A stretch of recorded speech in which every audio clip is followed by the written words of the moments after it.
ദൈവനാമത്തിന് മഹത്വം ഉണ്ടായിരിക്കട്ടെ. ഞാൻ ഓഡിബിൾ ആണെന്ന് ഞാൻ വിശ്വസിക്കുന്നു. ഓക്കെ, സ്തോത്രം.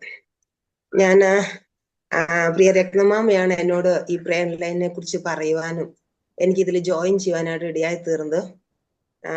രത്നമാമ പറഞ്ഞ അത്രയും കാര്യങ്ങളൊന്നുമില്ല. ദൈവസന്നിധിയിൽ നിൽക്കാൻ ശ്രമിക്കുന്നു, അത്രയേ ഉള്ളൂ. കല്ലുമല അച്ചായൻ മരിച്ച അന്നാണ് രത്നമാമയായിട്ട് പരിചയപ്പെടുന്നത്. പരിചയപ്പെട്ട് കഴിഞ്ഞപ്പോൾ ഞങ്ങൾ ഒരു നാട്ടുകാരാന്നൊക്കെ മനസ്സിലാകാനായിട്ട് ഇടയായി തീർന്നു. അങ്ങനെയാണ് ഈ ഇതിലേക്ക് വരുവാനായിട്ട് ഇടയായി തീർന്ന ഈ മീറ്റിംഗ് ലീഡ് ചെയ്തുകൊണ്ടിരിക്കുന്ന പാസ്റ്റർ അനീഷ്, അതുപോലെ ഇതിൽ പങ്കെടുക്കുന്ന എല്ലാവരെയും ഓർത്ത് ആത്മാർത്ഥമായിട്ട് ദേശത്തിന് വേണ്ടി മധ്യസ്ഥ അണയ്ക്കുന്ന എല്ലാ ദൈവദാസിദാസന്മാരെ ഓർത്ത് ദൈവത്തെ സ്തുതിക്കുന്നു. എനിക്ക് ഇതുപോലെ ദൈവവചനം ഷെയർ ചെയ്യാൻ ലഭിച്ച അവസരത്തിനായിട്ട് ദൈവത്തിന് നന്ദി പറയുന്നു. അതിന് അവസരം ഒരുക്കി തന്ന ദൈവദാസനും നന്ദി പറയുന്നു. ഞാൻ എൻ്റെ പേര് ഇവിടെ പറഞ്ഞല്ലോ, സജിത എന്നാണ് എൻ്റെ പേര്. എൻ്റെ സ്വന്തം സ്ഥലം തൃശ്ശൂരാണ്. ഞാൻ എൻ്റെ പോസ്റ്റ് ഗ്രാജുവേഷനും BEd ഒക്കെ കഴിഞ്ഞിങ്ങനെ നിൽക്കുന്ന സമയത്ത് എനിക്ക് കോട്ടയത്തേക്ക് വിവാഹം കഴിയാനായിട്ട് ഇടയായി തീർന്നു. അന്ന് എൻ്റെ ഹസ്ബൻഡ് മണക്കാല സെമിനാരിയിൽ പഠിപ്പിച്ചുകൊണ്ടിരിക്കുമായിരുന്നു. അപ്പം എനിക്ക് ആ സമയത്ത് സുവിശേഷ വേലയെ കുറിച്ചുള്ള ഒരു ഡെഡിക്കേഷൻ ആ കാലഘട്ടത്തിൽ ആ സമയത്ത് എനിക്കില്ലായിരുന്നു. പക്ഷെ ഞാൻ ഇവിടെ കടന്നു വന്നു. ഞാനൊരു സെക്കുലർ ജോലിക്ക് വേണ്ടി വളരെ ആഗ്രഹിച്ച് അതിനുവേണ്ടി പരിശ്രമിച്ചുകൊണ്ടിരിക്കുന്ന സമയത്ത് ദൈവം എൻ്റെ എല്ലാ വഴികളെയും അടച്ചു. അങ്ങനെ കർത്താവ് എനിക്ക് പല ദർശനങ്ങൾ തരാനായിട്ട് ആരംഭിച്ചു. ഞാൻ ആ സമയത്ത് വളരെ തകർന്നൊരവസ്ഥയിലാണ്. കാരണം ഒരു ജോലിക്ക് വേണ്ടി ആഗ്രഹിച്ച് നിൽക്കുന്ന സമയത്ത് എനിക്ക് ആ വഴികളെല്ലാം അടഞ്ഞു പോയതുകൊണ്ട് ഞാൻ വളരെ പ്രയാസത്തിലും നിരാശയിലും ഒക്കെ ആയി തീർന്നു. എന്നാൽ ആ സമയത്ത് ഞാനൊരു ഉപവാസ പ്രാർത്ഥന പങ്കെടുത്തപ്പോൾ അതിലുള്ള ദേവദാസന്മാർ വന്നവരെല്ലാം എന്നോട് ഇങ്ങനെ പറഞ്ഞു, എന്നെ കുറിച്ച് ദൈവം ഒരു സെക്കുലർ ജോലി എന്നുള്ള ഒരു പദ്ധതി ചിന്തിക്കുന്നതേ ഇല്ല, കർത്താവിന്റെ വേല ചെയ്യാനാണ് ദൈവം ആഗ്രഹിക്കുന്നത് എന്നിങ്ങനെ പറഞ്ഞു. എനിക്കത് കേൾക്കുന്നത് പോലും അത്ര താല്പര്യമില്ലായിരുന്നു. കാരണം ഞങ്ങൾക്ക് വടക്കോട്ട് സുവിശേഷ വേലയെ കുറിച്ച് അത്രയൊരു ബഹുമാനം ആ കാലഘട്ടങ്ങളിൽ ഇല്ലായിരുന്നു. അങ്ങനെ ഞാൻ അപ്പൊ ഒരു ദിവസം ഒരു ദേവദാസൻ ഇങ്ങനെ പറഞ്ഞു, ഇന്ന് രാത്രി ഇരുന്ന് പ്രാർത്ഥിക്കുമ്പോൾ കർത്താവ് സംസാരിക്കും എന്നിങ്ങനെ പറഞ്ഞു. അപ്പൊ ഞാനും ദൈവത്തോട് ഇങ്ങനെ പറഞ്ഞു, കർത്താവ് ഈ പ്രവാചകന്മാർ വാക്ക് കേട്ടൊന്നും എനിക്ക് ഇറങ്ങാൻ സാധിക്കില്ല, കർത്താവ് നേരിട്ട് എന്നോട് സംസാരിച്ചാൽ മാത്രമേ എനിക്കതിന് കഴിയുള്ളൂ എന്ന് പറഞ്ഞ് ഞാൻ വളരെയേറെ ഭാരത്തോടെ കണ്ണുനീരോടെ ദൈവസന്നിധിയിൽ ഇങ്ങനെ പ്രാർത്ഥിച്ചതിന് ശേഷം ഞാൻ ദൈവത്തോട് ഇങ്ങനെ പറഞ്ഞു, കർത്താവെ, ഞാൻ ഇപ്പോൾ ദൈവവചനം തുറന്ന് വായിക്കുമ്പോൾ കർത്താവിന്റെ ഹിതം എന്താണെങ്കിൽ എന്നെ അറിയിക്കണമേ, കർത്താവിന്റെ ശബ്ദം എന്നെ കേൾപ്പിക്കണേ, എന്നെ കുറിച്ചുള്ള ദൈവ ഇഷ്ടം കർത്താവ് അറിയിക്കണേ എന്നിങ്ങനെ ഞാൻ ദൈവത്തിൽ ഇങ്ങനെ പ്രാർത്ഥിച്ചു. അങ്ങനെ ബൈബിള് തുറന്ന് വായിച്ചപ്പോൾ യെശയ്യാ പ്രവാചകന്റെ പുസ്തകം 42-ാം അധ്യായത്തിന്റെ 6-7 വാക്യങ്ങളിലൂടെ കർത്താവ് എന്നോട് സംസാരിച്ചു. കുരുട്ടുകണ്ണുകളെ തുറക്കുവാനും അന്ധകാരത്തിലിരിക്കുന്നവരെ കാരാഗൃഹത്തിൽ നിന്നും ബദ്ധന്മാരെ കുണ്ടറയിൽ നിന്നും വിടിവിപ്പാൻ ഞാൻ നിന്നെ നീതിയോടെ വിളിച്ചിരിക്കുന്നു എന്ന ശബ്ദത്തിന് മുൻപിൽ ഞാൻ എന്നെ തന്നെ സമർപ്പിക്കുവാനായിട്ട് ഇടയായി തീർന്നു. എങ്കിലും ഞാൻ ഓൾ ഓൺ എ സഡൻ കർത്താവിന്റെ വേലയ്ക്കായിട്ടൊന്നും സമർപ്പിച്ചില്ല. പിന്നെയും എനിക്ക് സംശയങ്ങളും ബുദ്ധിമുട്ടുകളും സാമ്പത്തിക ഞെരുക്കങ്ങൾ വന്നപ്പോൾ രണ്ടഭിപ്രായങ്ങളും ഒക്കെ എനിക്ക് വന്നു. പക്ഷെ കർത്താവ് തന്റെ സ്നേഹത്തിൽ ഞാൻ ദൈവസന്നിധിയിൽ വെച്ചിരുന്ന കണ്ടീഷൻസ് എല്ലാം കർത്താവ് നിറവേറ്റി തന്നു. കർത്താവിന്റെ വേലയ്ക്കായിട്ട് കർത്താവ് എന്നെ സ്നേഹത്തോടെ വിളിച്ചു, അതിനായിട്ട് എന്നെ ഒരുക്കി. ദൈവത്തിന്റെ വിശ്വസ്തതയ്ക്കായിട്ട് ഞാൻ ദൈവത്തെ നന്ദിയോടെ സ്തുതിക്കുന്നു. അങ്ങനെ ഞാൻ ചെറിയ രീതിയിൽ കൊച്ചു കൂട്ടായ്മകളൊക്കെ ഇങ്ങനെ ആരംഭിച്ചു. അങ്ങനെ ആരംഭിച്ച സമയത്ത് ഒരു സഹോദരി എന്നോട് ചോദിച്ചു, ഞങ്ങളുടെ വീടിന്റെ തൊട്ടടുത്തുള്ള ഒരു സഹോദരിയാണ്, അവരെന്നോട് ഇങ്ങനെ ചോദിച്ചു, അവരെ ഈ യഹോവ സാക്ഷിക്കാർ വന്ന് ഇങ്ങനെ പഠിപ്പിച്ചുകൊണ്ടിരുന്നു. അപ്പൊ അതിന്റെ ഒരു ഇൻഫ്ലുവൻസിൽ അവരെന്നോട് ചോദിച്ചു, സൃഷ്ടികളുടെ ആരംഭമായിരിക്കുന്ന ആമേൻ എന്നുള്ളവൻ അരുളി ചെയ്യുന്ന ദൈവത്തിൽ പറയുന്നുണ്ടല്ലോ, അത് നമുക്ക് കൊലോസ്യ ലേഖനത്തിലും വെളിപ്പാടിലും ഇതേ വാക്ക് നമുക്ക് വായിക്കാനായിട്ട് കഴിയുന്നുണ്ട്. അപ്പൊ യേശു സൃഷ്ടി മാത്രമല്ലേ, സൃഷ്ടിയുടെ ആരംഭം മാത്രമല്ലേ? അപ്പൊ അതുകൊണ്ട് ഈ നിങ്ങൾ എന്തിനാ ദൈവം എന്ന് പറയുന്നത് എന്നിങ്ങനെ അവര് ചോദിച്ചു. ഞാനപ്പോ അതിന്റെ ബാക്കി തന്നെ ദൈവം സൃഷ്ടിതാവാണ്, യേശുക്രിസ്തു സൃഷ്ടിതാവാണെന്ന് അനേക വാക്യങ്ങൾ എനിക്ക് അറിയാമായിരുന്നു. എന്നാൽ ഞാൻ ആ സമയത്ത് സൺഡേ സ്കൂള് പഠിപ്പിക്കുന്നുണ്ടായിരുന്നുകൊണ്ട്, മുതിർന്ന കുഞ്ഞുങ്ങളെ സൺഡേ സ്കൂള് പഠിപ്പിക്കുന്നുണ്ടായിരുന്നുകൊണ്ട് എനിക്കതിനൊരു ആൻസർ ഒക്കെ ഉണ്ടായിരുന്നു. പക്ഷെ അത് കേൾക്കാൻ അവർ തയ്യാറായിരുന്നില്ല. അവരിങ്ങനെ വളരെ തർക്കവുമായിട്ട് മുന്നോട്ട് വന്നു. ഞാനപ്പോ ചിന്തിച്ച്, കർത്താവിന്റെ വചനം സിസ്റ്റമാറ്റിക് ആയിട്ട് പഠിക്കാതെ, ആളുകളുടെ ഡൗട്ട്സ് ക്ലിയർ ചെയ്ത് കൊടുക്കാതെ, നമുക്ക് അവർക്കൊരു തൃപ്തികരമായ ഒരു ആൻസർ കൊടുക്കുവാൻ കഴിയാതെ ഞാൻ സുവിശേഷ വേല ചെയ്യുന്നത് എങ്ങനെ എന്നിങ്ങനെ ഞാൻ ചിന്തിച്ച് ദൈവസന്നിധിയിൽ ഇങ്ങനെ പ്രാർത്ഥന ആരംഭിച്ചു. ഞാനപ്പോ വീട്ടിൽ പറഞ്ഞു, എനിക്ക് ദൈവവചനം പഠിക്കണം. അപ്പം എന്റെ ഹസ്ബൻഡ് ഇങ്ങനെ പറഞ്ഞു, നീ ആവശ്യത്തിലേറെ പഠിച്ചിട്ടുണ്ട്, പക്ഷെ അതൊന്നും പ്രയോജനപ്പെടുത്തുന്നില്ലല്ലോ എന്നിങ്ങനെ പറഞ്ഞു. ഞാനപ്പോ ദൈവസന്നിധിയിൽ ഇങ്ങനെ കണ്ണുനീരോടെ കർത്താവ് ഒരു ഡെഡ് ലൈൻ ദൈവസന്നിധിയിൽ വെച്ചു. അന്നത്തെ അറിവിന് ഞാൻ അതെ ഒരു ഡെഡ് ലൈൻ ഞാൻ ഇങ്ങനെ കേട്ടിട്ടുണ്ട്, 35 വയസ്സൊക്കെ കഴിഞ്ഞു കഴിഞ്ഞാൽ ഓർമ്മയൊക്കെ കുറയും. അപ്പൊ ഞാൻ 35 വയസ്സിനുള്ളില് 36-നുള്ളില് എനിക്ക് ദൈവവചനം പഠിക്കാനായിട്ട് ഒരു അവസരം കർത്താവ് തരണം എന്ന് പറഞ്ഞ കണ്ണുനീരോടെ ദൈവസന്നിധിയില് ആവശ്യബോധത്തോടെ പ്രാർത്ഥന ആരംഭിച്ചു. അതുകൊണ്ട് പറഞ്ഞു, 36 വയസ്സിന് ഇപ്പുറം എനിക്ക് അഡ്മിഷൻ കിട്ടുന്നെങ്കിൽ മതി, അല്ലെങ്കിൽ ഇത് ദൈവഹിതമല്ല എന്റെ പ്രാർത്ഥനാ വിഷയം എന്ന് പറഞ്ഞ് ഞാൻ ഈ പ്രാർത്ഥനാ വിഷയം അങ്ങ് ഇറേസ് ചെയ്യും, മായ്ച്ചു കളയും എന്ന് ദൈവത്തിന്റെ ഒരു ഡെഡ് ലൈൻ വെച്ച് പ്രാർത്ഥിക്കാൻ ആരംഭിച്ചു. അതിന്റെ പിന്നിലൊക്കെ കുറെ കാരണം അതൊന്നും നമുക്ക് പ്രസക്തമല്ല. 2004 ജൂൺ 15 ഞാൻ ദൈവസനിൽ വെച്ചത്. അത് കഴിയുമ്പോ എനിക്ക് 36-ാം വയസ്സിലേക്ക് ഞാൻ കയറും. പക്ഷെ അതിന് ഒരു ദിവസം മുൻപേ അത്ഭുതകരമായിട്ട് ദൈവം എനിക്കൊരു ദൈവവചനം പഠിക്കാൻ അവസരം തന്നു. കാരണം മണക്കാലിൽ അന്ന് ലേഡീസിനെ പഠിപ്പിക്കുന്നില്ല. ഈ ബിഡിക്ക് ലേഡീസിന്റെ കോളേജ് വേറെയുണ്ട്, അവിടെ BTH വരെ ഉള്ളായിരുന്നു. അപ്പൊ ഞാൻ ചേരാൻ പോകുന്ന കോഴ്സ് BD ആണ്. അപ്പൊ അതിനു വേണ്ടിയിട്ട് എങ്ങനെ ദൈവം എനിക്ക് അത്ഭുതകരമായിട്ട് വെള്ളമില്ലാത്തടത്ത് മുങ്ങിച്ചാകുന്നെന്ന് പറയുന്ന പോലെ ദൈവം എനിക്ക് അങ്ങനെ ഒരു അവസരം തന്നു. അങ്ങനെ ഞാൻ ദൈവവചനം പഠിക്കാൻ തുടങ്ങിയപ്പോൾ എനിക്ക് വളരെ ദാഹം, ദൈവവചനം പഠിക്കണം എന്നുള്ളൊരു ദാഹം എനിക്ക് വീണ്ടും ആരംഭിച്ചു. അങ്ങനെ ഞാൻ BDയുടെ റിസൾട്ട് വരുന്നതിന് മുൻപേ തന്നെ ലേഡീസിന് ഇങ്ങനെ ഒരു പ്രൊവിഷൻ ഉണ്ട് MTHന് ചേരാനെന്ന് ഞാൻ അറിഞ്ഞ് റിസൾട്ട് വരുന്നതിന് മുമ്പേ തന്നെ ഞാൻ MTHന് ചേർന്നു. MTHന് ചേർന്ന് അത് കഴിഞ്ഞപ്പോൾ ഞാൻ വിചാരിച്ചു ഇനി ഉടൻ പഠിക്കാൻ ഞാൻ ആഗ്രഹിച്ചില്ല. പക്ഷെ എൻ്റെ ഹസ്ബൻഡാണ് എന്നെ മോട്ടിവേറ്റ് ചെയ്ത് 1 വർഷത്തിന് ശേഷം വീണ്ടും അടുത്ത സ്റ്റഡീസിന് ചേരാനായിട്ട് ഞങ്ങൾ രണ്ടുപേരും കൂടെ അടുത്ത സ്റ്റഡീസിന് കോട്ടയത്ത് വന്ന് പഠിക്കുവാനായിട്ട് ഇടയായി തീർന്നു. അപ്പൊ ഞാൻ പഠിപ്പിക്കേണ്ട ഒരു സമയം വന്ന സമയത്ത് എന്നെ മണക്കാലക്കാര് പഠിപ്പിക്കാൻ വിളിച്ച സമയത്ത് ഞാൻ ദൈവത്തോട് പറഞ്ഞു, കർത്താവെ, ഞാൻ ഇതൊരു വരുമാന മാർഗത്തിന് വേണ്ടി ആയിരുന്നില്ലല്ലോ, കർത്താവിന്റെ വേല ചെയ്യാനായിട്ടായിരുന്നല്ലോ. അത് എന്നെക്കുറിച്ച് ഞാൻ അങ്ങനെ ഒരു പഠിപ്പിക്കുക, ഒരു ചെറിയ ശമ്പളം വാങ്ങിക്കുക, അതൊക്കെ ദൈവത്തിന്റെ പദ്ധതിയിലുള്ള കാര്യമാണോ എന്നിങ്ങനെ ദൈവസന്നിധിയിൽ പ്രാർത്ഥിച്ചപ്പോൾ കർത്താവ് എന്നോട് പറഞ്ഞു, കുരുട്ടുകണ്ണുകളെ തുറക്കുവാനായിട്ട് നീ ദൈവവചനം പഠിപ്പിക്കണമെന്ന് ദൈവത്തിന്റെ ആത്മാവ് എന്നോട് ഇടപെട്ടു. അങ്ങനെ ഞാൻ ദൈവവചനം പഠിപ്പിക്കുവാനായിട്ട് ആരംഭിച്ചു. അങ്ങനെ പല സ്ഥാപനങ്ങളിൽ പഠിപ്പിച്ചു. ഓരോരുത്തരുടെ ആവശ്യങ്ങൾ അറിഞ്ഞ് നിർബന്ധപൂർവം വിളിക്കുന്നതിനനുസരിച്ച് ഞാൻ അങ്ങനെ വന്ന് ഇപ്പോൾ ഞാൻ വേങ്ങൂരുള്ള എബനേസർ തിയോളജിക്കൽ കോളേജിൽ ദൈവവചനം പഠിപ്പിച്ചുകൊണ്ടിരിക്കുന്നു. അതാണ് എൻ്റെ സാക്ഷ്യം. എൻ്റെ ഹസ്ബൻഡ് ഡോക്ടർ ഐപ്പ് KA മണക്കാലയിൽ ചർച്ച് ഹിസ്റ്ററി വിഭാഗത്തിൽ അധ്യാപകനായിട്ടിരിക്കുന്നു. എനിക്ക് 2 ആൺമക്കളാണുള്ളത്, 2 പേരും വിവാഹിതരാണ്. അങ്ങനെ അതാണ് എൻ്റെ കുടുംബം. ഇന്നത്തെ നമ്മുടെ ചിന്തയ്ക്കായിട്ട് നമുക്കൊരു ദൈവവചനം വായിക്കാം. അപ്പോസ്തലപ്രവൃത്തി പുസ്തകം 16-ാം അധ്യായത്തിന്റെ 30-ാം വാക്യം. അതില് ഇപ്രകാരം വായിക്കുന്നു, അവരെ പുറത്തു കൊണ്ടുവന്നു യജമാനന്മാരെ രക്ഷ പ്രാപിപ്പാൻ ഞാൻ എന്ത് ചെയ്യണം എന്ന് ചോദിച്ചു. ആ ഒരു വാക്യം, അതിന്റെ ബാക്ക്ഗ്രൗണ്ട് നമുക്ക് വളരെ പരിചിതമാണ്. കാരണം ഇത് അപ്പോസ്തലനായ പൗലോസിന്റെ 2ാം മിഷണറി യാത്രയില് അതിന്റെ 1ാമത്തെ സഭ സ്ഥാപിക്കുന്ന ആ സമയത്ത് ഉണ്ടായ ഒരു സംഭവമാണ്. അവിടെ പൗലോസ് അപ്പോസ്തലൻ കടന്നു ചെല്ലുന്നതിന് മുൻപുള്ള ഒരു സംഭവം കൂടെ പറഞ്ഞിട്ട് പോകാം. 16-ാം അധ്യായത്തിന്റെ 7-ാം വാക്യത്തില് 7 ഞാൻ അത് വായിക്കുന്നില്ല, അത് ഞാൻ പറഞ്ഞു വിടാം.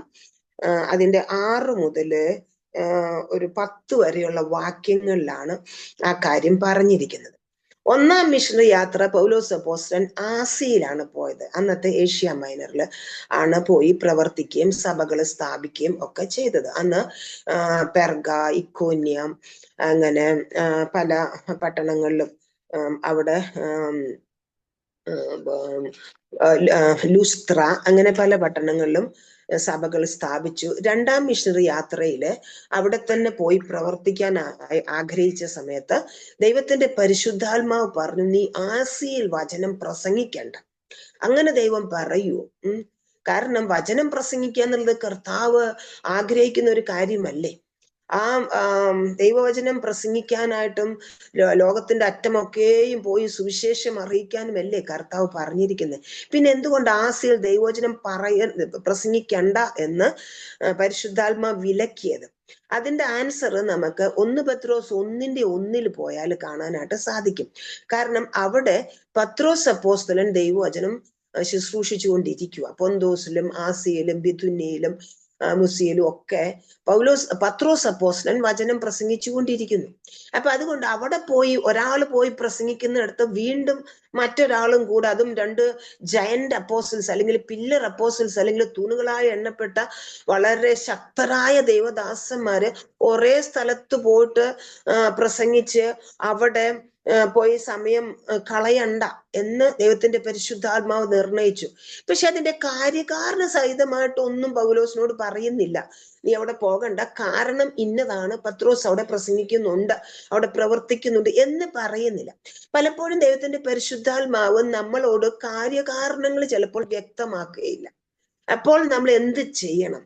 നമ്മൾ മൗനമായി നമ്മള് ദൈവസന്നിധിയിൽ കാത്തിരുന്നാല് കർത്താവ് നമുക്ക് നാം പോകേണ്ടുന്ന വഴി തുറന്നു തരാനായിട്ട് ഇടയായിത്തീരും. ഇപ്പൊ പൗലോസ് അപ്പോസ്തലൻ ദൈവത്തിന്റെ പരിശുദ്ധാത്മാവിന് പൂർണ്ണമായിട്ടും കീഴ്പ്പെട്ട് അവിടെ പ്രാർത്ഥനയോടെ ആയിരുന്നപ്പോൾ ഒരു ദർശനം കാണുവാനായിട്ട് ഇടയായിത്തീർന്നു.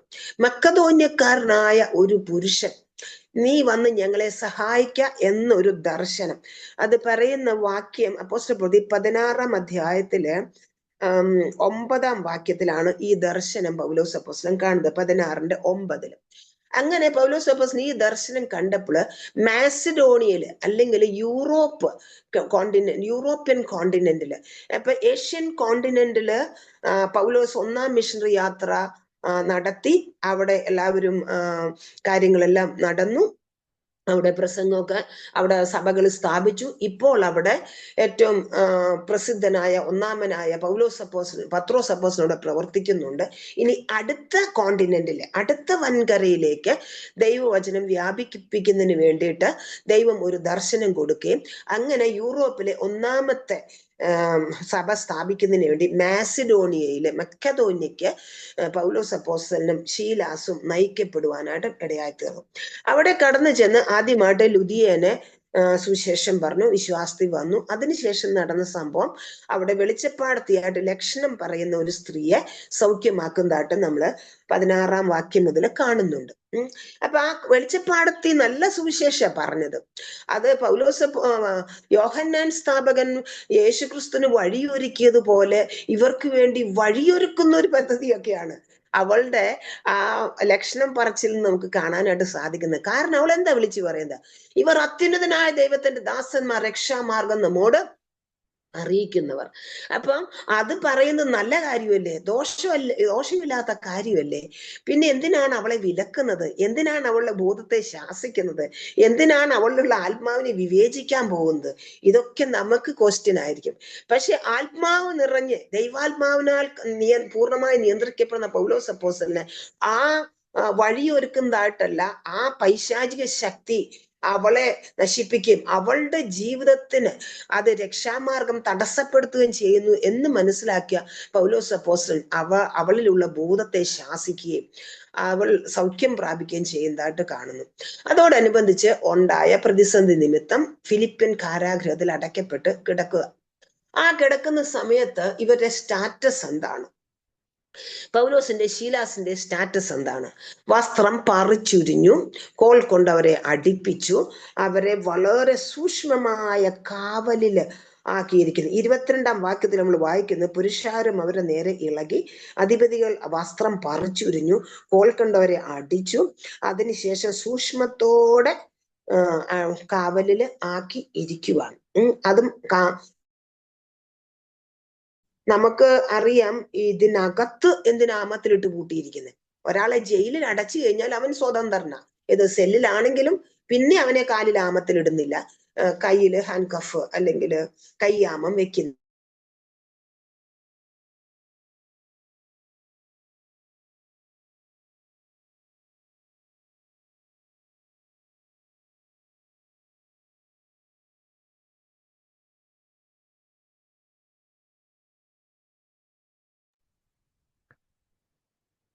ഹിസ്റ്റോറിക്കൽ പാർട്ട് നമുക്ക് വളരെ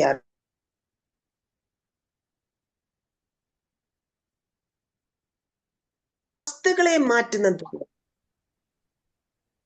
പരിശുദ്ധാത്മാവിന്റെ നിയോഗത്തിൽ നമ്മൾ കടന്നു പോകുമ്പോൾ നമ്മുടെ അഡ്രസ്സിനെ മാറ്റുന്ന ഒരു ദൈവം. അവരെ വസ്ത്രം പറിച്ചുരിഞ്ഞ് നഗ്നരാക്കി അടിപ്പിച്ച് അവര് എന്തോ വലിയ കുറ്റവാളികള്, പട്ടണത്തെ കലക്കുന്നവര്, അല്ലെങ്കിൽ ആ രീതിയിൽ ഒരു കലഹം, ആഭ്യന്തര കലഹം ഉണ്ടാക്കുന്നവര്, ആ രീതിയിലൊക്കെ അവരെ കുറിച്ച് വ്യാഖ്യാനിച്ച് അവരെ വളരെ മോശമായിട്ട് ചിത്രീകരിച്ച് അവര് ആമത്തിൽ കിടക്കുന്ന ആ സമയത്ത് അവരുടെ അഡ്രസ് എന്തായിരുന്നു? ഒരു കുറ്റവാളികൾ അല്ലെ? കുറ്റവാളികള്, ആഭ്യന്തര കലഹം ഉണ്ടാക്കുന്നവര്, അല്ലെങ്കിൽ നമ്മുടെ ബറബാസിനൊക്കെ ഉണ്ടായിരുന്ന ഒരു അഡ്രസ്സാണ് അവർക്ക് ഉണ്ടായിരുന്ന അഡ്രസ്സ്. പക്ഷെ നിമിഷം കൊണ്ട്, ഒരു രാത്രിയുടെ ചില മിനിറ്റുകൾ കൊണ്ട്, ചില പ്രാർത്ഥനയുടെ ഒരു മണിക്കൂർ കൊണ്ട് അവരുടെ അഡ്രസ്സ് മാറി. അതാണ് നമ്മൾ ആദ്യം വായിച്ച വാക്യം. യജമാനന്മാരെ, കുറ്റവാളികള് അല്ലെങ്കിൽ ജയിൽ തടവുകാര്, ജയിൽ പുള്ളികള്, അവരിപ്പൊ ആരായി മാറി? അവരിപ്പൊ യജമാനന്മാരായിട്ട് മാറി. പ്രിയ ദൈവമക്കളെ, നമ്മള് ദൈവാത്മാവിന് കീഴ്പ്പെടുമ്പോൾ, ദൈവാത്മാവിന്റെ നിയോഗത്തിൽ നമ്മൾ മുന്നോട്ട് പോകുമ്പോൾ നമുക്ക് ആരെയും ഭയപ്പെടേണ്ട കാര്യമില്ല. നമ്മൾ ആ ദൈവവചനത്തെ മനസ്സിലാക്കാൻ കഴിയാത്ത ജനത്തെ ഭയപ്പെടേണ്ട കാര്യമില്ല. നാം ദൈവസന്നിധിയിലാണെങ്കിൽ, നാം ദൈവാത്മാവിന്റെ നിയോഗത്തിലാണെങ്കിൽ മനുഷ്യന് നമ്മോട് എന്ത് ചെയ്യുവാൻ കഴിയും? അതുകൊണ്ടാണ് കർത്താവ് പറയുന്നത്, ദേഹത്തെ കൊല്ലുവാൻ കഴിയുന്നവനെ നിങ്ങൾ ഭയപ്പെടണ്ട. ദേഹത്തെ കൊന്നിട്ട് നിങ്ങളെ മരണത്തിൽ, നിങ്ങളെ പാതാളത്തിൽ തള്ളിക്കളയാൻ കഴിയുന്നവനെ മാത്രം നിങ്ങൾ ഭയപ്പെട്ടാൽ മതി. പൗലോസ് അപ്പോസ്തലൻ നല്ല കോൺഫിഡന്റ് ആയിരുന്നു. കാരണം ഞാൻ ദൈവാത്മാവിന്റെ നിയോഗത്തിൽ ഈ മാസിഡോണിയൻ പട്ടണത്തിൽ വന്നെങ്കിൽ എന്റെ ജീവിതത്തിൽ വരുന്ന കഷ്ടതകളും ദൈവം അറിയാതെയല്ല. അപ്പൊ ദൈവാത്മാവിന്റെ നിയോഗത്തിൽ നമ്മൾ കടന്നു പോകുമ്പോൾ കഷ്ടതകൾ ഉണ്ടോ? കഷ്ടതകളുണ്ട്. ദൈവാത്മാവിന്റെ നിയോഗത്തിൽ നാം കടന്നു പോകുമ്പോഴും നമുക്ക് കഷ്ടതകളൊക്കെ ഉണ്ട്. പക്ഷേങ്കിൽ ഹിസ്കിയാവ് പറയുന്നത് പോലെ അനർത്ഥം വ്യസന കാരണമാകാതെ, എബ്ബേസ് പറയുന്നു അനർത്ഥം എനിക്ക് വ്യസന കാരണമാകാതിരിക്കുന്നു. ഹിസ്കിയാവ് പറയുന്നു സമാധാനത്തിനായി എനിക്ക് അത്യന്തം കൈപ്പായത് ഭവിച്ചു. അപ്പൊ നമ്മൾ ദൈവനിയോഗത്തിൽ കടന്നു പോകുമ്പോൾ, പരിശുദ്ധാത്മാവിനെ നമ്മൾ അനുസരിച്ച് ആ നിയോഗത്തിൽ കടന്നു പോകുമ്പോൾ അത്യന്തം കൈപ്പായ അനുഭവങ്ങൾ വരാം. പക്ഷെ അത് മുഴുവൻ സമാധാനത്തിനാക്കി മാറ്റുന്ന ഒരു ദൈവമാണ് നമുക്ക് ഉള്ള നമ്മുടെ ദൈവം. അപ്പൊ ഇവിടെ അത്യന്തം കൈപ്പായ അനുഭവം, അപമാനിക്കപ്പെട്ട അനുഭവം, വേദനിക്കുന്ന അനുഭവം, ഒറ്റപ്പെടുന്ന അനുഭവം, അറിയാത്തൊരു പട്ടണത്തിൽ കടന്നു വന്ന് കുറ്റവാളികളായിട്ട് തീരുന്ന ഒരു അനുഭവം. അവരെന്തെങ്കിലും തെറ്റ് ചെയ്തോ? ഒരു പാവപ്പെട്ട ഒരു പെൺകുട്ടിയുടെ സൗഖ്യം, അവളുടെ ആത്മരക്ഷ മാത്രം ചിന്തിച്ച് അവൾക്ക് സൗഖ്യം പകർന്നു കൊടുത്തപ്പോൾ അതെല്ലാം എന്തായി തീർന്നു? വളരെ കഷ്ടതയ്ക്കും വേദനയ്ക്കും അപമാനത്തിനും ശാരീരിക പീഡനത്തിനും ഇത് കാരണമായി തീർന്നു. ഇന്ന് നമ്മള് നോക്കുമ്പോൾ നമ്മുടെ നോർത്ത് ഇന്ത്യയില് നമ്മുടെ ദൈവ മക്കള്, നമുക്ക് അസ്ഥിക്ക് അസ്ഥി മാംസത്തിന് മാംസമായി അനേക ദാസന്മാര് ദിവസം തോറും പീഡിപ്പിക്കപ്പെട്ടുകൊണ്ടിരിക്കുന്നു. അനേകര് മരിച്ചുകൊണ്ടിരിക്കുന്നു.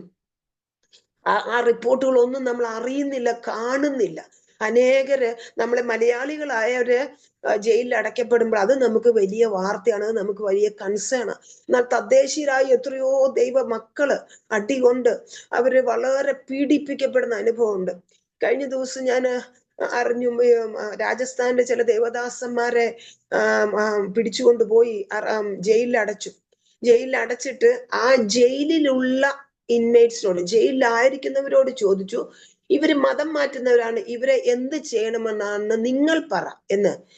പോലീസും അധികാരികളും ആ ജയിലിൽ കിടക്കുന്ന മറ്റുള്ളവരോട് ചോദിക്കുവാണ്, ഇവര് മതം മാറ്റുന്നവരാണ്, വേറൊരു ദൈവത്തെ പ്രസംഗിക്കുന്നതാണ്, അവരെ എന്താണ് ചെയ്യേണ്ടതെന്ന് ജയിലിൽ കിടക്കുന്ന ജയിൽ പുള്ളികളോട് ചോദിക്കുന്നു. അപ്പൊ ജയിൽ പുള്ളികൾ പറഞ്ഞ അവർക്ക് കിട്ടിയ അവസരമല്ലേ, ആ അക്രമവാസന മുഴുവൻ വെളിപ്പെടുത്താൻ കിട്ടിയ അവസരമല്ലേ. അപ്പൊ അവര് പറഞ്ഞു ഇവരെ ക്രൂശിക്കണമെന്ന്. അപ്പം എന്നാ നിങ്ങൾ തന്നെ ചെയ്യാൻ പറഞ്ഞു. അങ്ങനെ ആ ജയിൽ പുള്ളികളെ കൊണ്ട് നമ്മുടെ ദൈവമക്കളെ, ഒരു തെറ്റും ചെയ്യാത്ത ദൈവദാസിദാസന്മാരെ അടിപ്പിക്കുന്ന അനുഭവം. അങ്ങനെ ഓരോരുത്തരോട് നീ എന്താ ചെയ്തത്, നീ എന്താ ചെയ്യുന്നത്. അപ്പൊ ഒരുത്തൻ ഒരു BA വരെ പഠിച്ചവനായിരുന്നു. ഇത്രയും സുബോധം ഉണ്ടായിട്ടാണ് നീയൊക്കെ ഈ അന്ധവിശ്വാസത്തിന്റെ പിന്നാലെ നടക്കുന്നതെന്ന് പറഞ്ഞ അവനെ കുറേയേറെ അടിച്ചെന്ന് പറഞ്ഞു. അങ്ങനെ അവർക്ക് ഇരിക്കാൻ പിന്നെ ഇവരെല്ലാം വിട്ടയച്ചു. ഇവർക്ക് ഇരിക്കാൻ പോലും പറ്റാത്ത വിധം ചതവും വേദനയും ഒക്കെ ആയിട്ട് അവരെ വിട്ടയച്ചു. ഇനി അവിടെ ആരാധനയ്ക്ക് സ്വാതന്ത്ര്യമില്ല, ഒരു വീട്ടിലായിരുന്നു നടന്നത്, ആ വീട്ടിലേക്ക് അവർക്ക് കയറാൻ പറ്റാത്ത ഒരു അന്തരീക്ഷത്തില്. അതുപോലെ ഇതൊരു ചെറിയ സംഭവം, നമ്മൾ നേരിട്ട് കേട്ട ഒരു അനുഭവം. അതുപോലെ എത്രയോ സംഭവങ്ങൾ നമ്മുടെ മക്കൾ നമ്മുടെ ദൈവമക്കള്, ദൈവദാസിദാസന്മാർ അനേകര് പീഡിപ്പിക്കപ്പെട്ടുകൊണ്ടിരിക്കുന്നു. അപ്പൊ അതുപോലെ ഈ പൗലോസപ്പോസ്തലനും അവര് ഒരു നിമിഷം പോലും ചിന്തിച്ചില്ല, കർത്താവെ ഞാൻ എന്തിനായിട്ടാണ് ഈ ഒരു കുരിശേറ്റ് വാങ്ങിയത്, ഞാൻ എന്തിനാണ് വെറുതെ ആ പെണ്ണ് അവിടെ എങ്ങാനും കിടന്ന് പ്രവചിക്കുകയോ അല്ലെങ്കിൽ ആ പെണ്ണ് അവിടെ കിടന്ന് ലക്ഷണം പറയുകയോ ചെയ്തിരുന്നെങ്കിൽ അവർ പരസ്പരം പഴിചാരിയില്ല, അവര് തിരിഞ്ഞ് ചിന്തിച്ചില്ല, അവർ ദൈവാത്മാവിനാലെന്നൊരു ഉറപ്പ് അവർക്കുണ്ടായിരുന്നു. അങ്ങനെ അവര് ആ ജയിലിലായിരുന്നു. അവർക്ക് മനസ്സിന് സമാധാനം ഉണ്ടായിരുന്നുകൊണ്ട് പ്രാർത്ഥിക്കാനും പാടാനും. യാക്കോബ് അപ്പോസ്തലൻ എന്താ പറയുന്നത്, കഷ്ടം അനുഭവിക്കുന്നവൻ പ്രാർത്ഥിക്കട്ടെ, സുഖം അനുഭവിക്കാൻ പാട്ട് പാടട്ടെ. ഇത് രണ്ടും കൂടിയാണ് ഇവർ ചെയ്യുന്നത്. കാരണം അവർ ഈ രണ്ടും കൂടെ, കാരണം പൗലോസ് അപ്പോസ്തലന് ഒരു സത്യം നേരത്തെ മനസ്സിലായിരുന്നു. ശൗലേ ശൗലേ നീ എന്നെ ഉപദ്രവിക്കുന്നത് എന്ത് എന്ന് ചോദിക്കുന്ന സമയത്ത് പൗലോസിന് മനസ്സിലായിരുന്നു, ഞാൻ ഉപദ്രവിക്കുന്നത് ക്രിസ്ത്യാനികളെ അല്ല, ഞാൻ ഉപദ്രവിക്കുന്നത് നസ്രായന യേശു ക്രിസ്തുവിനെയാണ് ഞാൻ ഉപദ്രവിക്കുന്നത് എന്നൊരു സത്യം അന്നേ പൗലോസിന് മനസ്സിലായിരുന്നു. അങ്ങനെ ഈ സമയത്താണ് ആ പ്രാർത്ഥന ശക്തമായിട്ട് വന്നപ്പോൾ ആ അവസ്ഥകൾ അഡ്രസ് മാറാനായിട്ട് ഇടയായിട്ടുണ്ട്. യജമാനന്മാരെ, കുറ്റവാളികളെ നല്ല വിളിക്കുന്നത്, തടവുകാരെ നല്ല വിളിക്കുന്നത്, ക്രിമിനലുകളെ നല്ല വിളിക്കുന്നത്, യജമാനന്മാരെ. ആ അഡ്രസ്സ് മാറി. പിന്നെയുള്ള ചരിത്രമൊക്കെ നമുക്കറിയാം. ഞാൻ ഇനി അതിലൊന്നും പോകണ്ട. ലിഡിയയുടെ വീട്ടിൽ അവര് സഭ തുടങ്ങി 16-40 വാക്യത്തില് അവര് വിട്ടയച്ചു. അങ്ങനെ അവരവിടെ നിന്ന് അടുത്ത പട്ടണങ്ങളിലേക്കൊക്കെ പോകാൻ, തെസ്സലോനിക്കയിലൊക്കെ പോകാനായിട്ട് ഇടയായി തീർന്നു. അപ്പൊ ഞാൻ അഡ്രസ്സ് മാറ്റുന്ന ഒരു ദൈവത്തെ കുറിച്ചാണ്. ഇതേ സംഭവം ഞാൻ ഇനി ആ ഭാഗത്തേക്ക് ഞാൻ പോകുന്നില്ല, ഞാൻ റെഫറൻസ് മാത്രം പറഞ്ഞു പോകാം. അപ്പോസ്തലപ്രവൃത്തി 28-ാം അധ്യായത്തില് 4-ാം വാക്യത്തില് ഒരു കൊലപാതകൻ എന്നാണ് പൗലോസിന്റെ അഡ്രസ്സ്. 6-ാം വാക്യം വരുമ്പോ ഇവൻ സാക്ഷാൽ ദേവൻ. 8-ാം വാക്യം വരുമ്പോഴേക്കും ഇവൻ ഭയങ്കര സൗഖ്യം കൊടുക്കുന്ന ആളായിട്ട് മാറുന്നു. അപ്പൊ നമ്മൾ ദൈവാത്മാവിന്റെ നിയോഗത്തിൽ നമ്മൾ മുന്നോട്ട് പോകുമ്പോൾ നമ്മുടെ അവസ്ഥകൾക്ക് വ്യത്യാസം വരുന്നു. 28-ാം അധ്യായം 1-ാമത് കൊലപാതകൻ, 2-ാമത് സാക്ഷാൽ ദേവൻ, 3-ാമത് അവർക്ക് മുഴുവൻ സൗഖ്യം കൊടുക്കുന്ന ഒരു ഹീലറായിട്ട് മാറുന്നതായിട്ട്. ഇപ്പം ദൈവാത്മാവിന്റെ നിയോഗത്തില് യഥാർത്ഥ ദർശനം കേട്ട് ഇറങ്ങി തിരിച്ചവന്റെ ജീവിതത്തില് അവസ്ഥകൾ മാറി മറിയും. എന്നും നമ്മൾ ഒരവസ്ഥയിലായിരിക്കുകയില്ല, എന്നും നമ്മൾ ഒരേ എന്താ പറയുന്നത് അഡ്രസ്സിലായിരിക്കുകയില്ല. നമ്മുടെ അഡ്രസ്സ് മാറ്റുന്ന ഒരു ദൈവം, നമ്മളെ കുറിച്ചുള്ള അഭിപ്രായം മാറ്റുന്ന ദൈവം, മറ്റുള്ളവരുടെ മുമ്പിൽ നമ്മുടെ ആ വ്യൂ പോയിന്റിനെ, അവരുടെ അഭിപ്രായത്തെ മാറ്റുന്ന ഒരു ദൈവം നമുക്ക് വേണ്ടി ജീവിക്കുന്നു. ഞാൻ ഒരു കാര്യം കൂടെ പറഞ്ഞിട്ട് ഞാൻ പെട്ടെന്ന് പോകാം. ഈ ഫിലിപ്പിയ കാരാഗ്രഹത്തിൽ നിന്ന് അവർ പുറപ്പെട്ടു. അത് കഴിഞ്ഞിട്ട് പിന്നെ കുറച്ചു കാലം കഴിഞ്ഞപ്പോഴേക്കും പൗലോസ് റോമൻ കാരാഗ്രഹത്തിൽ കിടക്കുക. ആ റോമൻ കാരാഗ്രഹത്തിൽ കിടന്നിട്ട് പൗലോസ് 4 ലേഖനങ്ങൾ എഴുതി. ഫിലിപ്പിയരും, കൊലോസ്യർ, എഫേസ്യർ, ഫിലമോൻ, ഇങ്ങനെ 4 ലേഖനങ്ങൾ.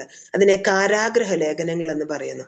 ആ 4 എഫേസ്യർ, കൊലോസ്യർ, ഫിലിപ്പിയർ, ഫിലമോൻ, ഇങ്ങനെ 4 കാരാഗ്രഹ ലേഖനങ്ങൾ പൗലോസ് അവിടെ കിടന്ന് എഴുതി. ആ കാരാഗ്രഹത്തിലായിരുന്ന സമയത്ത് ആ ഫിലിപ്പിയർക്ക് എഴുതിയ ലേഖനത്തിന്റെ 4-ാം അധ്യായത്തില് വരുമ്പോൾ, 4-ാം അധ്യായത്തിന്റെ 10 മുതൽ 20 വരെയുള്ള വാക്യങ്ങളിൽ നമുക്ക് വായിക്കുന്ന 10 മുതൽ 18 വരെയുള്ള വാക്യങ്ങൾ അല്ലെങ്കിൽ 19 വരെയുള്ള വാക്യങ്ങളിൽ നമ്മൾ കാണുന്നത് ആ ഫിലിപ്പിയ സഭ പൗലോസ് അപ്പോസ്തലനോട് കാണിച്ച ഒരു സ്നേഹമാണ്. പൗലോസ് അപ്പോസ്തലൻ ജയിലിലായിരിക്കുന്നു എന്ന് അറിഞ്ഞപ്പോൾ ഫിലിപ്പിയ സഭ എന്ത് ചെയ്തു? എപ്പഫ്രോഡിറ്റോസിന്റെ കയ്യില് ഒരു ജയിലിലായിരിക്കുന്ന ഒരു ദൈവദാസന് ആവശ്യമായ സകല സാധനങ്ങളുമായിട്ട് ഫിലിപ്പിയ സഭ എന്ത് ചെയ്തു? എപ്പഫ്രോഡിറ്റോസിനെ പൗലോസിന്റെ അടുത്തേക്ക് അയക്കാനായിട്ട് ഇടയാത്തത്. പ്രിയ ദൈവമക്കളെ, ഫിലിപ്പിയൻ കാരാഗ്രഹത്തിലെ കഷ്ടത്തിലായിരുന്നെങ്കിൽ ഒരിക്കലും ഭാരപ്പെടണ്ട. പരിശുദ്ധാത്മാവിന്റെ നിയോഗത്താൽ നീ കടന്നു ചെന്ന് അവിടെ നീ കഷ്ടതയിലായിരുന്നെങ്കിൽ നീ ഒരിക്കലും ഭാരപ്പെടണ്ട. കാരണം അവിടെ നിനക്ക് വേണ്ടിയുള്ള റിസോഴ്സസ് ഒരുക്കാൻ വേണ്ടിയിട്ടാണ്, നിനക്ക് വേണ്ടി ഒരു മൂലധനം അവിടെ ഒരുക്കാൻ വേണ്ടിയിട്ടാണ് കർത്താവ് നിന്നെ ആ കഷ്ടതയിലൂടെ കടത്തി വിടുന്നത്. അവിടെ പറയുന്ന ഒരു വാക്യം ഞാൻ വായിക്കാം. 15-ാം വാക്യം, ഫിലിപ്പിയർ 4:15.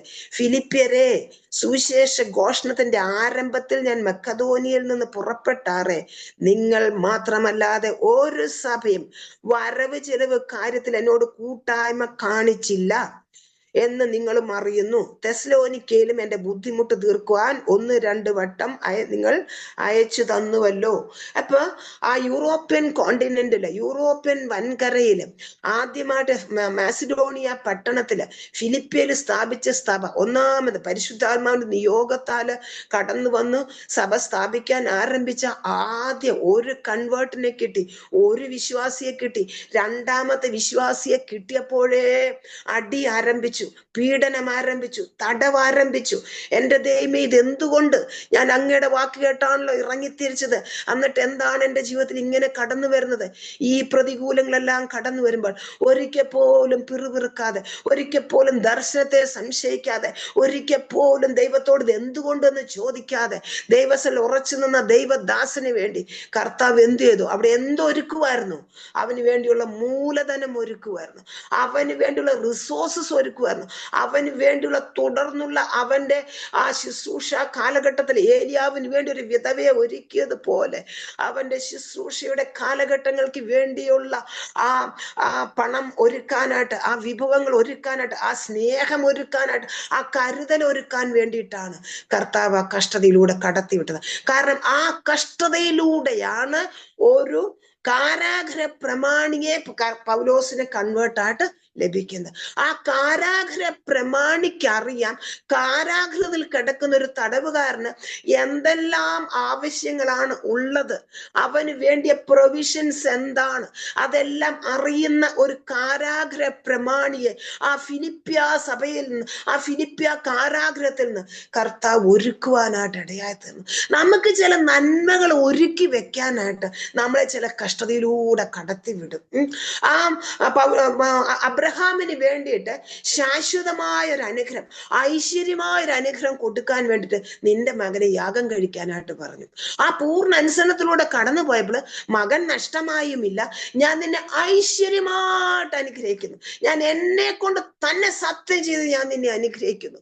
അപ്പൊ ഐശ്വര്യമായ ചില അനുഗ്രഹങ്ങള്, ചില പ്രൊവിഷൻസ്, ചില നന്മകള് നമുക്ക് ഒരുക്കി വെച്ചിട്ടുണ്ട്.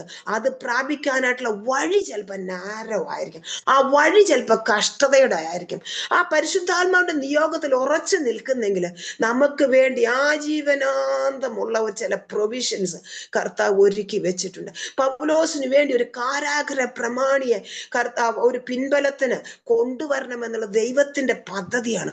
ആ പദ്ധതി വേണമെങ്കിൽ ഒരു യോസേപ്പ് ഇവിടെ എത്തണമെങ്കിൽ രാജാവിന്റെ അകമ്പടി നായകനായ അവന്റെ വീട്ടിലുള്ള കാരാഗ്രഹത്തിൽ യോസേപ്പ് എത്തിയാൽ മാത്രമേ അവന് കൊട്ടാരത്തിൽ എത്താൻ പറ്റുള്ളൂ. അപ്പൊ വഴി നിശ്ചയിക്കുന്ന നമ്മളല്ല, നമുക്ക് വേണ്ടി ഒരുക്കി വെച്ച വഴി ഏതാണ് നിശ്ചയിക്കുന്ന നമ്മുടെ ദൈവമാണ്. ആ ദൈവം ഒരുക്കി വെച്ച വഴി മനസ്സിലാക്കി പിറുപിറുക്കാതെ ചോദ്യം ചെയ്യാതെ അതിലൂടെ പോയാൽ നമുക്ക് വേണ്ടിയ പ്രൊവിഷൻസ് അവിടെ ഉണ്ട്. അപ്പൊ കാരാഗ്രഹത്തിൽ തുടർന്നും പല കാരാഗ്രഹത്തിലും ഒക്കെ കിടക്കുന്ന, അല്ലെങ്കിൽ പുതിയ പൈനിയറിംഗ് വർക്ക്, പല പ്രവർത്തനങ്ങൾ ചെയ്യേണ്ട സമയങ്ങളിൽ അവന് വേണ്ടിയ സാമ്പത്തിക കൂട്ടായ്മ കാണിക്കാനായിട്ട് കൊരിന്ത്യ പട്ടണത്തിൽ നമുക്ക് അറിയാമല്ലോ, ഞാൻ എൻ്റെ സ്വന്തം കൈകളാൽ അധ്വാനിച്ച് നിങ്ങൾ അറിയുന്നുവല്ലോ. സ്വന്തം കയ്യിൽ അധ്വാനിച്ചെന്ന എന്റെ സിദ്ധത നിങ്ങൾ അറിയുന്നുവല്ലോ. നിങ്ങളോട് ആരോട് ഞാൻ ബുദ്ധിമുട്ടിച്ചില്ല. ഞാൻ കൂടാരപ്പണി ചെയ്ത് എനിക്കും എന്റെ കൂടെയുള്ളവർക്കും വേണ്ടി ഞാൻ അവരുടെ ജീവസന്ധാനത്തിനുള്ള പണം കണ്ടെത്തി. പക്ഷെ എല്ലായ്പ്പോഴും അതിന് കോൺസെൻട്രേറ്റ് ചെയ്താൽ എൻ്റെ വേല നടക്കില്ല. അപ്പൊ എനിക്ക് പണം എനിക്ക് വേണം, എനിക്ക് തന്നെ ഒരു ഫൈനാൻഷ്യൽ സപ്പോർട്ട് എനിക്ക് വേണം. അതിന് നിനക്ക് വേണ്ടി ഒരു സ്ഥിരമായ ഫൈനാൻഷ്യൽ സപ്പോർട്ടിന് വേണ്ടിയാണ് നിനക്ക് ഈ അടിയും തടവും അപമാനവും വന്നത്. അത് നമ്മൾ യഥാർത്ഥമായിട്ട് ആത്മാവിൽ തിരിച്ചറിഞ്ഞാൽ നമുക്ക് ഒരിക്കലും അതിനെക്കുറിച്ച് നമുക്ക് ഒരു പിറുപിറുപ്പ് നമ്മുടെ ജീവിതത്തിൽ ഉണ്ടാകില്ല. നമുക്ക് ചില പ്രൊവിഷൻസ് തരാൻ വേണ്ടി ചില കഷ്ടതയിലൂടെ മാർഗത്തിലൂടെ നമ്മളെ കടത്തിവിടും, ചില അപമാനത്തിന്റെ മാർഗത്തിലൂടെ നമ്മളെ കടത്തിവിടും, ചില ശാരീരിക പീഡനത്തിലൂടെ നമ്മളെ കടത്തിവിടും. പക്ഷെ അവിടെ കർത്താവ് ഒരുക്കി വെച്ചിട്ട്, അബ്രഹാമേ നീ ബാലന്റെ മേൽ കൈവെക്കരുത് എന്ന് പറഞ്ഞ് തിരിഞ്ഞു നോക്കുമ്പോൾ അവിടെ ഒരു ആട്ടുകൊറ്റനെ കർത്താവ് ഒരുക്കി വെച്ചിട്ടുണ്ട്. അതുപോലെ ഈ കാരാഗ്രഹത്തിനകത്ത് കർത്താവ് ഒരു റിസോഴ്സസ് ഒരുക്കി വെച്ച് ഒരു ഉറവിടം കർത്താവ് ഒരുക്കി വെച്ചിട്ടുണ്ട്. അതായിരുന്നു കാരാഗ്രഹ പ്രമാണിയും കുടുംബം. അത് പൗലോസിനെ തിരിച്ചറിഞ്ഞത് അപ്പോഴാണ്. എപ്പോഴാ തിരിച്ചറിഞ്ഞത്? യജമാനന്മാരെ അവസ്ഥ മാറ്റിയത് മാത്രമല്ല, മക്കതോനിയിലെ പ്രവർത്തനത്തിന്, തെസ്സലോനിക്കയിലെ പ്രവർത്തനത്തിന്, റോമൻ കാരാതിൽ കിടക്കുന്ന സമയത്ത് പൗലോസിന് ഒരു പിൻബലം ആവശ്യമാണ്. പൗലോസിന് ഒരു ബാക്ക് സപ്പോർട്ട് ആവശ്യമാണ്. പൗലോസിന്റെ ആവശ്യങ്ങളെ അറിഞ്ഞവനെ കരുതുവാൻ ഒരു സോഴ്സ് ആവശ്യമാണ്, ഒരു ഉറവിടം അവന് ആവശ്യമാണ്. ഒരു കാരാഗ്രഹ പ്രമാണി, തടവുകാരന്റെ വേദന അറിയുന്ന, ആവശ്യങ്ങൾ അറിയുന്ന ഒരു കാരാഗ്രഹ പ്രമാണിയുടെ സപ്പോർട്ട് പൗലോസിന് ആവശ്യമാണ്. അത് ദൈവം അവിടെ ഒരുക്കി വെക്കുവാനായിട്ട് ഇടയായി തീർന്നു. പ്രിയ ദൈവമക്കളെ, ഞാൻ എൻ്റെ വാക്കുകളെ ഞാൻ മുന്നോട്ട് കൊണ്ടുപോകുന്നില്ല. ഞാൻ ചിന്തിക്കുന്ന 2-3 മിനിറ്റ് മുന്നോട്ട് പോയെന്ന് ഞാൻ ചിന്തിക്കുന്നത്. ഞാൻ പെട്ടെന്ന് കൺക്ലൂഡ് ചെയ്യാം. നമ്മുടെ ജീവിതത്തിൽ ദൈവാത്മാവിന്റെ നിയോഗത്തിൽ നമ്മൾ കടന്നു പോകുമ്പോൾ ചിലപ്പോൾ നമുക്ക് കഷ്ടതകൾ വരാം. പക്ഷെ നമ്മൾ അത് ആത്മാവിൽ തിരിച്ചറിഞ്ഞാൽ നമ്മുടെ വേദനകൾ മാറും. ആ വേദനകൾ, മനസ്സിന്റെ വേദനകൾ മാറിയത് കൊണ്ടാണ് അവർക്ക് പാടുവാനും പ്രാർത്ഥിക്കുവാനും കഴിഞ്ഞത്. ആ പ്രാർത്ഥിക്കുവാൻ, നമ്മുടെ വേദനകളിൽ നമുക്ക് പാടുവാനും പ്രാർത്ഥിക്കുവാനും കഴിഞ്ഞാൽ നമുക്ക് ഒരുക്കി വെച്ചിരിക്കുന്ന ഉറവിടം വെളിപ്പെട്ടു വരാനായിട്ട് ഇടയായിത്തീരും. ആ പ്രാർത്ഥിക്കാതെ ഞരങ്ങിയും പിറുപിറുത്തും കുറ്റപ്പെടുത്തിയും നമ്മൾ ആ കാരാഗ്രഹത്തിലായിരിക്കുന്നെങ്കിൽ നമുക്ക് ആ ഉറവിടം വെളിപ്പെട്ടു വരാനിടയായി തീരുകയില്ല. നമ്മൾ ദൈവാത്മാവിന്റെ നിയോഗത്തിന് കീഴ്പ്പെട്ട് ആ കഷ്ടത വന്നാലും ദൈവത്തിൽ തന്നെ താണിരുന്നാല് തക്ക സമയത്ത് കർത്താവ് ഉയർത്തും. അവിടുത്തെ ബലമുള്ള കൈ കീഴിൽ നമുക്ക് താണിരിക്കാം. നമുക്ക് വേണ്ടി ഉറവിടം ആ കഷ്ടതയുടെ തീച്ചുളിയുടെ അകത്താണ് നമുക്ക് ഒരുക്കി വെച്ചിരിക്കുന്നത്. ആ കഷ്ടയുടെ തീച്ചുളിയുടെ കടന്നു പോകുമ്പോഴും നമ്മളെ ഭാരപ്പെട്ടു പോകാതെ ദൈവാത്മാവിന്റെ നിയോഗത്തിലാണെങ്കിൽ ആ ഉറപ്പും ധൈര്യവും പ്രാപിച്ച് ആ പ്രാർത്ഥനയിൽ പോരാടിക്കൊണ്ട് ദൈവത്തിൽ നിലനിൽക്കാൻ ദൈവം നമ്മെ ഓരോരുത്തരെയും സഹായിക്കുമാറാകട്ടെ. അവസരം ഒരുക്കുന്ന ദൈവദാസനും പ്രിയ കേട്ട എല്ലാ ദൈവമക്കളെ ദൈവം ധാരാളമായി അനുഗ്രഹിക്കട്ടെ. ഈ വചനങ്ങളാൽ ദൈവം നമ്മെ ഓരോരുത്തരെയും അനുഗ്രഹിക്കുമാറാകട്ടെ.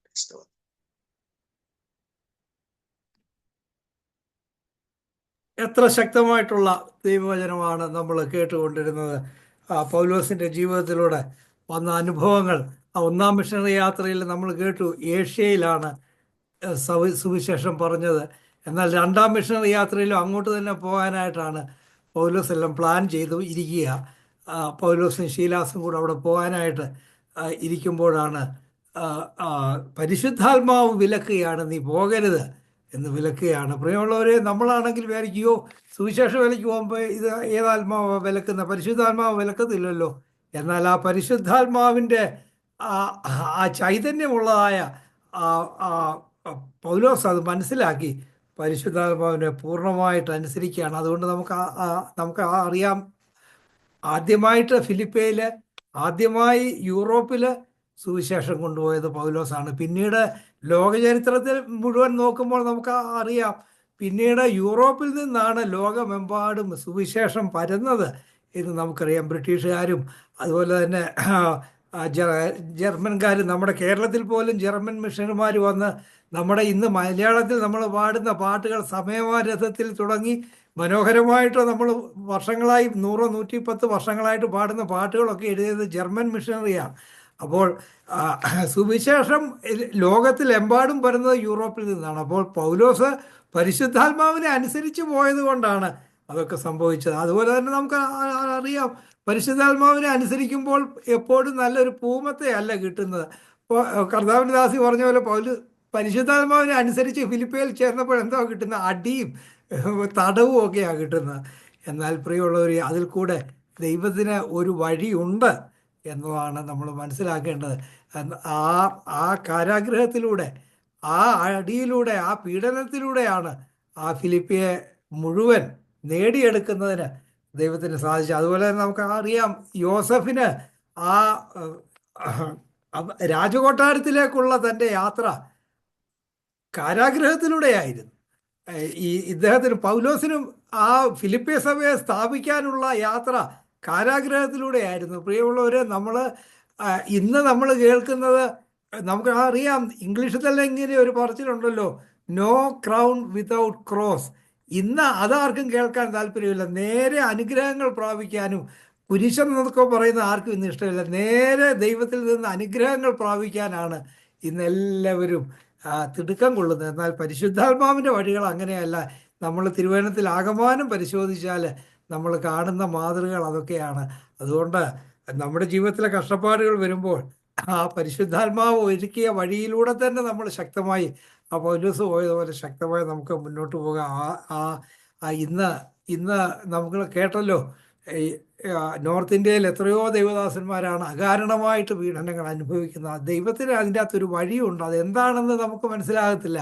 ഒരുപക്ഷെ നമ്മുടെ ജീവിതത്തിൽ സംഭവിക്കുന്ന കാര്യങ്ങളുടെ അർത്ഥം നമുക്ക് മനസ്സിലാകത്തില്ല. നമ്മളതൊരു വേദനയായിട്ട്, നമുക്ക് എന്തോ കുഴപ്പം പറ്റിയല്ലോ എന്ന് കണ്ട് നമ്മളിരിക്കും. പക്ഷേ ആ പൗലോസ് പരിശുദ്ധാത്മാവിനെ വിശ്വസിച്ച് ആ ആപത്തിലും അദ്ദേഹം പാട്ട് പാടാനായിട്ടാണ്, എന്നാൽ ദൈവം എനിക്ക് ഈ ഗതി വരുത്തിയല്ലോ, എന്തുകൊണ്ടാണ് ഞാൻ ഇങ്ങനെയൊക്കെയുള്ള സാഹചര്യത്തിലായതെന്ന് വിഷമിച്ചിരിക്കുകയല്ലായിരുന്നു.